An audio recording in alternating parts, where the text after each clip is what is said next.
Flea markets, yard sales, and thrift stores are great places to find deals on home decor. But if you like the look, consider making your own. For this craft, you need a glass vase, have pearl stickers, your glue gun, and white spray paint. Remove the pearl stickers from their clear backing.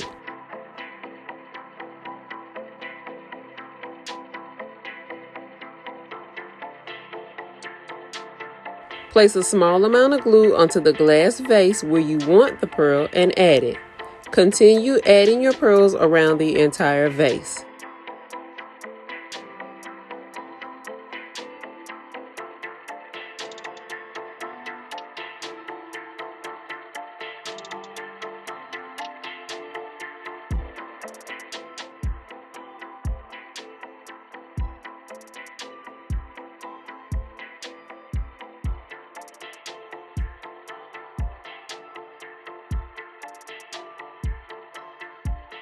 Spray the entire glass vase inside and out with multiple coats of white spray paint.